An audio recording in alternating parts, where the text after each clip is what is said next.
Well, we are here on September 14th. I'm preparing for a webinar called Wearable Workflow Needs Health Systems Engineering.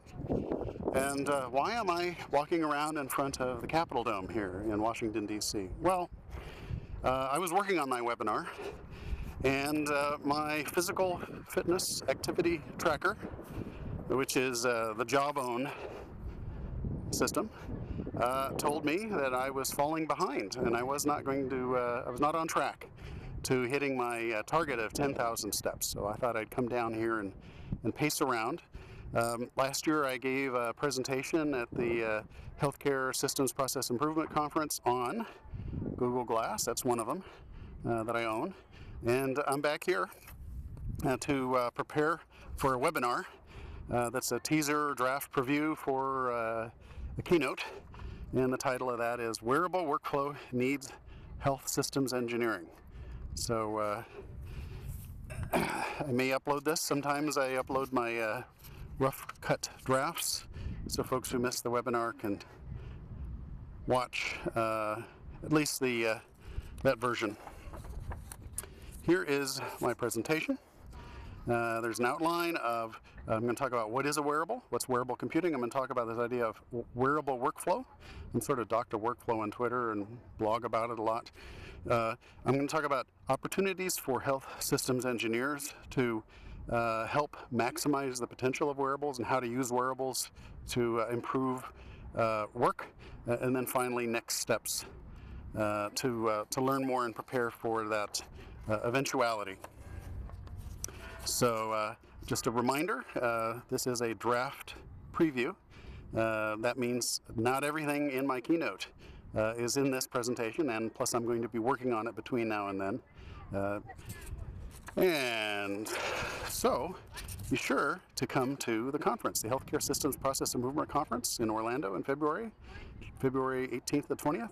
And I'd like to thank the Society for Health Systems for sponsoring this webinar and holding the conference. I look forward to meeting some of you there. Here's a Venn diagram.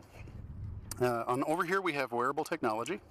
Here we have health systems engineering. There's an intersection, and then I'm going to be talking about a subset of this intersection, which is wearables and work improvement. Obviously, wearables have probably the biggest buzz in the consumer area, and we'll talk a little bit about that as it relates to this topic. What is wearable technology? Well, I'm going to use the Wikipedia definition. I like Wikipedia definitions because they're popular, they're representative. And it is clothing and accessories incorporating computer and advanced electronic technologies. The designs often incorporate practical functions and features, but may also have a purely critical or aesthetic agenda. So part of the interesting thing about wearables is this creative tension between the practical, functional, and this sort of artistic, aesthetic, fashionable sense of self.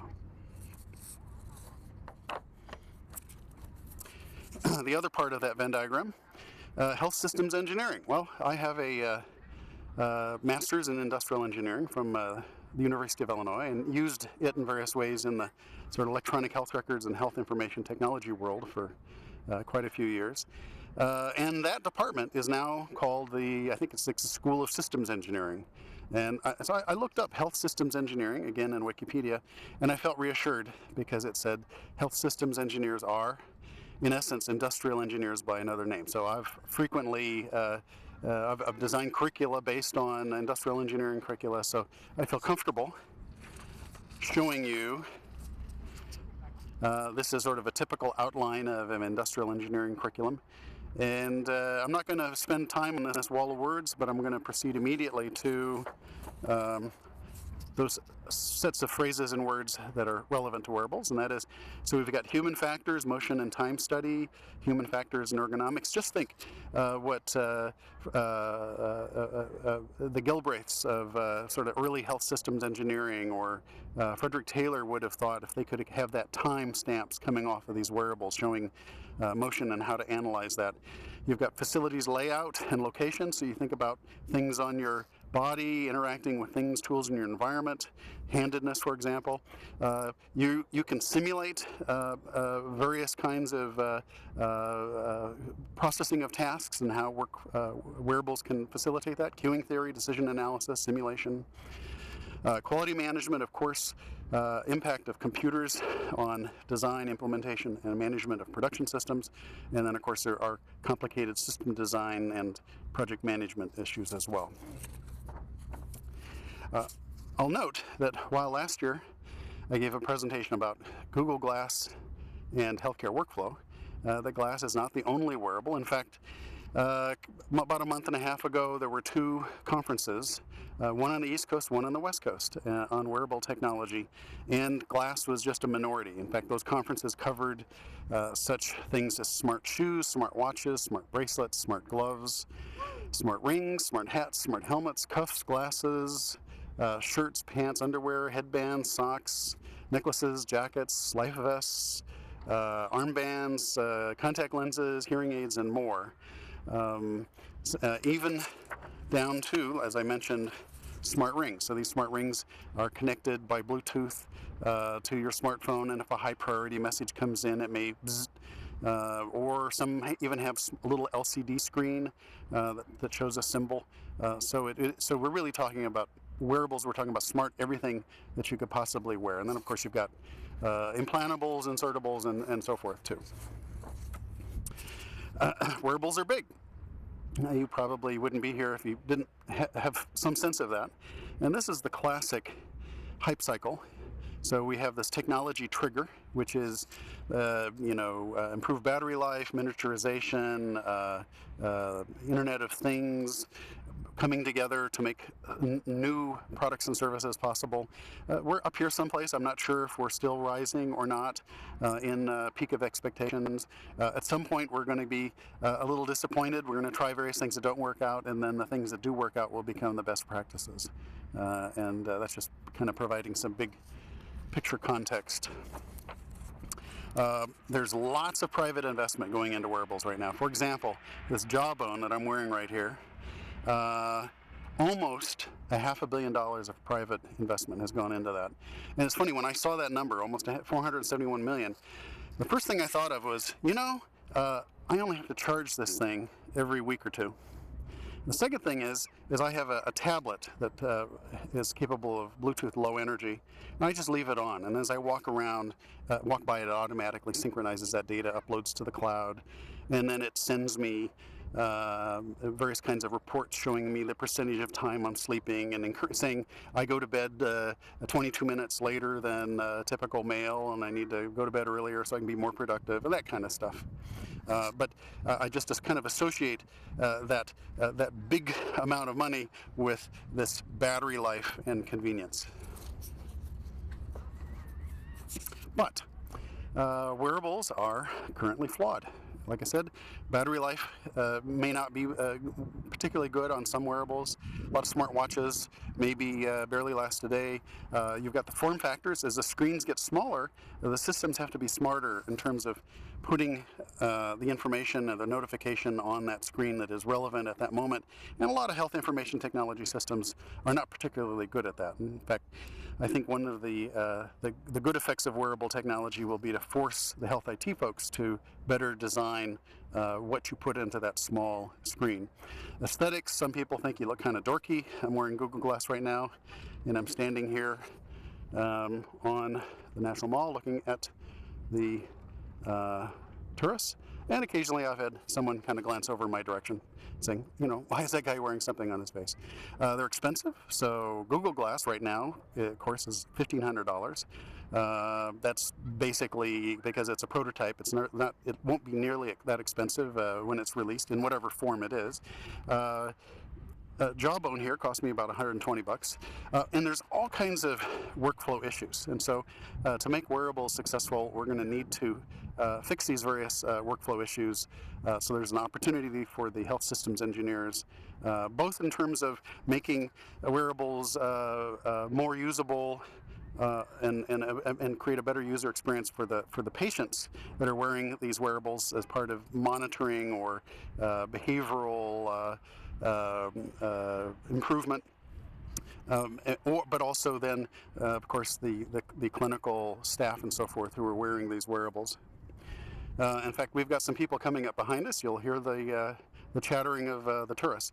So 1 in 10 estimated Americans are wearing activity trackers, and as many as 50% of these activity trackers are discarded after 6 months. So there are some issues there, and one of the things that I'm going to encourage folks to do at the end in terms of first steps is to actually get a wearable and explore some of this stuff.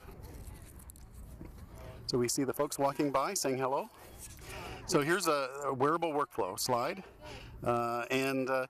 So back in between 2004 and 2009, there was some research done in Europe by an organization or a program called Wear It at Work.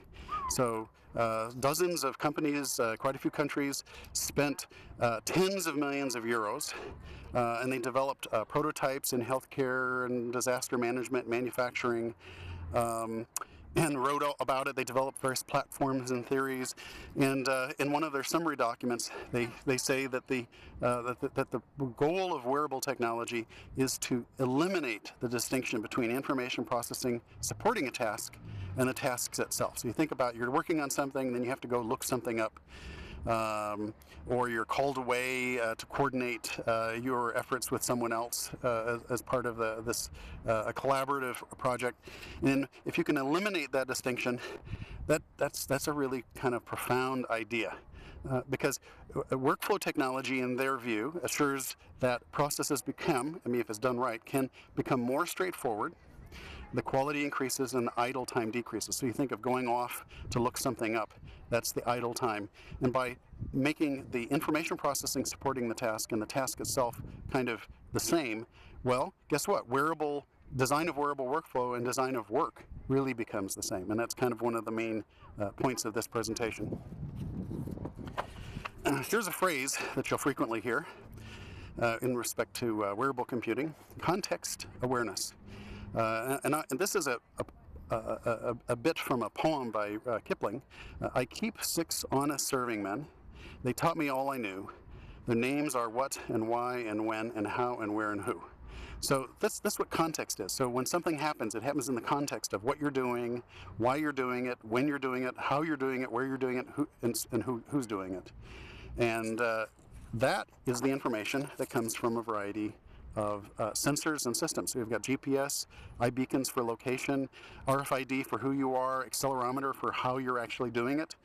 So there are accelerometers that can tell whether a gun has been shot by a police officer, and all of that adds up to a set of information that can be put together with rules that define workflow. And that is, say, well, what is the information this person needs in the next step of this task, and so forth.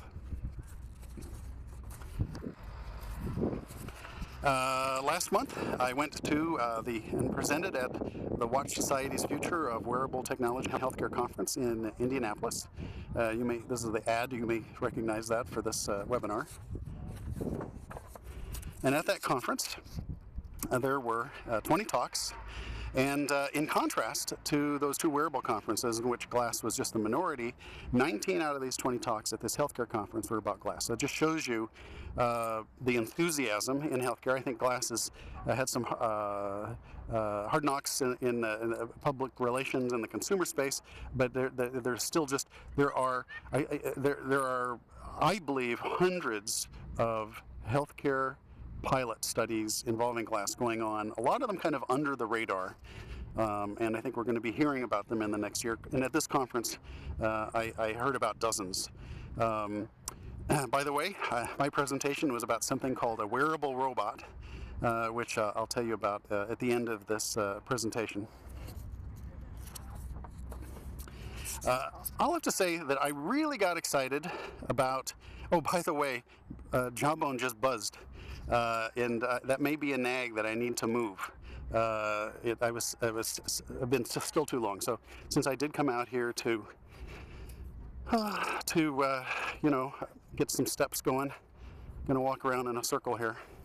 That's not enough, but This is actually the second time I've rehearsed this, and I think I ended up with about 200 steps during the webinar. So anyway, but I really got excited about Glass and workflow when I started interacting with some folks at Pristine.io, which is a company startup down in Texas. And this idea of video streaming from the emergency technician to the trauma center, from folks that are working in the OR suite so that the anesthesiologist can see what's going on in various rooms, the checklists, all of this hands-free, really made the sort of Google Glass and workflow connection click. And so I want to highlight them here. And then just like the money that was going into wearables in general, company Augmetics in San Francisco, a couple of guys from Stanford secured recently almost $8 million. And what they're trying to do is use Google Glass to improve the usability of the electronic health record. In fact, they estimated that as much as 25% of the interactions between the physician and the EHR could be replaced with Glass, in that sense of, fusing of the information processing with the task itself. Now we're going to get into a little more conceptual material. I kind of distinguish between three levels, or three kinds of wearable workflow. There's intra-device workflow, so jawbone. Here we have got it, this interaction with jawbone. Here's jawbone on my little stick figure over here. So for example, there's something called a power nap. So there's a little button right here, and if I press it twice and then hold it, it will let me take a nap, and it'll wake me at a, quote, optimal moment. So by analyzing my sleep patterns, it's determined that the optimal length of a nap for me, so I don't feel sleep logged, is 45 minutes. And then I can set an outside number, let's say 2 hours, so that if I fall asleep immediately for 45 minutes, it'll wake me up. But if I don't fall asleep for an hour and 15, it'll still let me sleep from an hour and 15 to the end of 2 hours. But the end of 2 hours, it's going to say that's enough. And so that is a sequence of steps, an allocation of resources, my time to achieve some goal. So that's the intra-device workflow, usability, human factors angle. And then you've got inter-device wearable workflow. And here we're talking about interactions between the devices. So, for example, the Apple Watch came out last week, and a notification can appear there, and then you reach in your pocket, you pull out your iPhone, and if that is an email, then it's going to automatically put you in position to reply to it. If someone sends you a video, it's going to automatically play it. And so that's an example of device-to-device or inter-device wearable workflow. And you've got enterprise wearable workflow, and this is actually a prototype I developed. Right here, these are screen captures from Glass, and right here it says 50% of rooms have been cleaned, and there's a pie chart there. So this is a hospital housekeeping task management app. Supervisor pops off the elevator, looks at the QR code. It shows how many rooms have been cleaned. If they drill down on it, tap on it, it shows which rooms are remaining. If you go to a room and snap a picture of a QR code there, it gives you an option to request that it be re-cleaned or make a comment. And by the way, I'll make this point later when we get to wearable workflow platforms. This was designed using workflow technology, in which the application was designed by drawing the workflows. It's called business process management, workflow management systems, and I think there's going to be a nice fit between workflow technology and wearable technology as it relates to creating great wearable workflow. And so now we're getting to we're going to drill down a little bit. Now, in the next 3 slides, and when we get to the actual keynote in Florida, there'll be more material, but I don't want to give away the store, so to speak. And plus, it's improving. It'll even be better by then what I do have in hand. But if I were teaching a course, a 3-credit course on wearable health systems engineering, this is what I'd talk about. So we've got human factors and workplace economics. The human factors involve such things as, the 5 or 6 senses, depending on whether you include orientation and space. Human factors includes attention. Okay, so with respect to the senses, let's take touch, for example. So a lot of notifications occur through vibration. Well, how strong should the vibration be? What should the frequency be? That's important to, well, can it be detected or not, or what's too much vibration, is too distracting. Excuse me. Now attention. You don't want a device. Excuse me. Anyway, attention involves, attention's like a spotlight. So you're focused on something, and then something over here attracts your attention. You shift that spotlight. So that means you're not working on that first thing. So you've often heard about problems of multitasking and so forth. Well, you have to be careful about, again, driving some information to some wearable and causing some, requiring some interaction that distracts the user at a critical time. Workplace ergonomics. If you think about, the layout of your tools to do your job, well, wearables are tools. I mean, it relates to things like, are you left-handed, are you right-handed?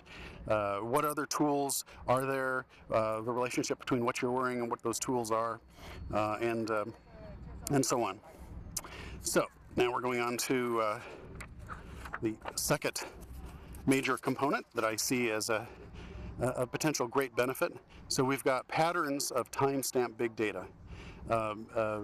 Systems engineers have a particular interest in workflows and processes, and there's more and more of this workflow data, essentially, in the sensor data as well as in the notifications.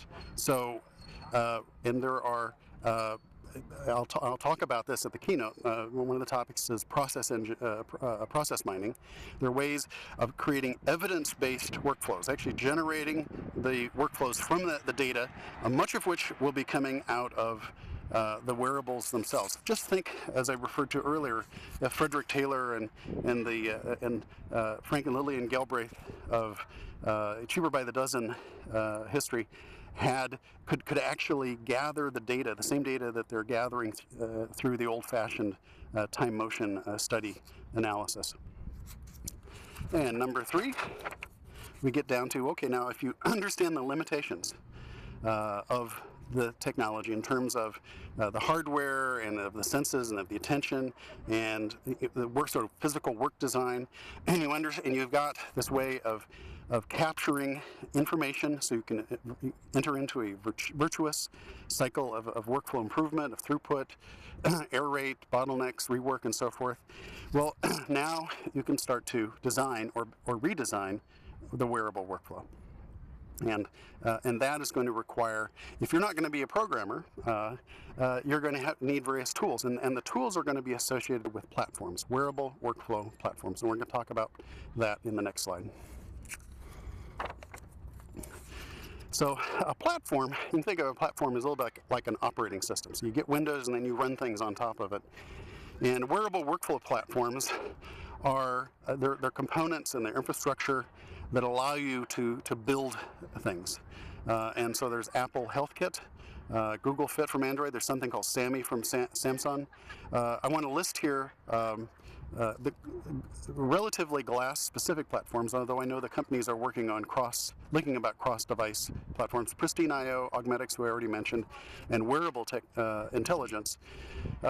So you do those systems.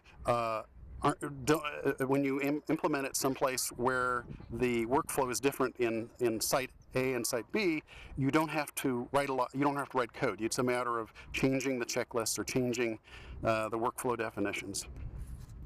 Salesforce is very interesting because they're a massive cloud-based customer relationship management company, but they also have workflow technology, and they also have created a wearable workflow platform that is cross-platform. So whereas HealthKit and Google Fit may be kind of specific, Salesforce is intended to be cross-device. And there's also a very interesting company called Vendrico, which has a canary messaging platform in Vancouver. And so you've got notifications that you need to get to people. Those notifications may arrive by Google Glass, by smartphone, by smartwatch. And there are different kinds of smartwatches. And what they do is, well, whatever you have, whatever device you have, it can get that notification to you, and it is formatted so that it looks good and is consumable on the watch, on the smartphone, on Google Glass, and then you can acknowledge, yes, I got it, and perhaps more information. And other organizations are branching out. Pebble probably looking at the competition from Apple and Google also announced some platform. So just kind of keep an eye on this idea of wearable platforms, and so that they're used in building systems without having to write a lot of it yourself. So finally we get to my fun project. This is Mr. Rimp. Mr. Rimp is 3D printed. There's a graphical interface.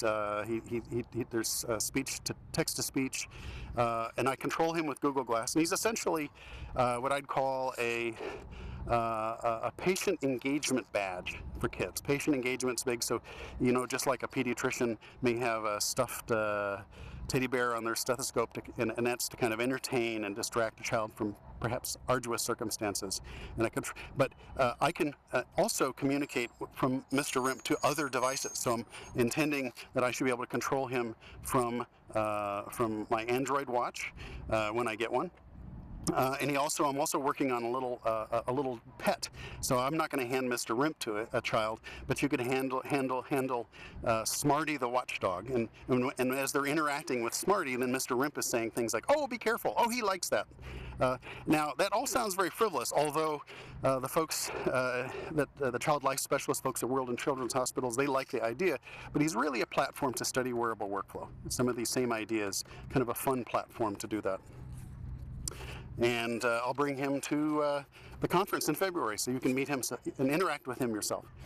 Okay, what are your next steps? Well, I would say get a wearable.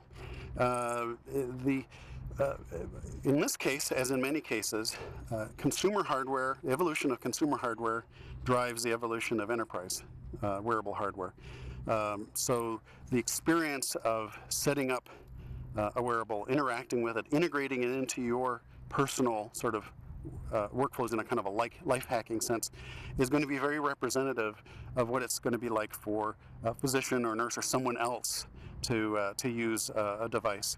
You'll find out about, how complicated or not complicated it is to set up. What's its battery life? What are the implications of that? How do you maintain that connectivity? And I think that just sort of sets you up for when these wearables come into the enterprise realm. There's just a whole lot of sort of just literally, have you had hands-on with it? And we're using consumer technology for an enterprise purpose, and so you can leverage that prior experience. If you really don't want a fitness tracker, get one for your dog if your dog is chubby. So fit, bark, whistle, tag. And what's so interesting about these systems is there's an interesting analogy to exploit. So if your dog is a little overweight and you're concerned for that and you want to kind of change their behavior and improve their health, it's a little bit like the relationship between, let's say, a physician and a patient. So, and the data you get back from these is some of it's kind of funny because you see charts where it's telling you how much time you're spending together with your dog, or how your dog stacks up to other dogs. And then of course there are the smartwatches. The smartwatches are out now. The Apple Watch is supposedly out in 2015 early. And then there's Glass. Glass is the priciest and most sophisticated of the wearables currently out there. It used to be you had to apply or get an invitation. Now you can just go on the web and purchase it. $1,500. It's going to be a lot less expensive when it finally comes out. And I suspect that its form factor will also change. And by form factor, I mean how it looks. We've finally come to the end. Thank you from Mr. Rimp. And I do want to leave you, before we get to comments and introduction and questions and conversation, with to note that we are the second day into National Health IT Week. So happy National Health IT Week. There's actually a video of Mr. Rimp out there. If you go to ehr.biz/NHIT Week, National Health IT Week, ehrbiz./NHIT Week, and it's a minute and a half long. And I'm so happy that HIMSS, which has over 50,000 followers, actually tweeted about Mr. Rimp, and I want to thank them. And Mr. Rimp thanks you, and I think we're ready for questions and so forth. Thank you.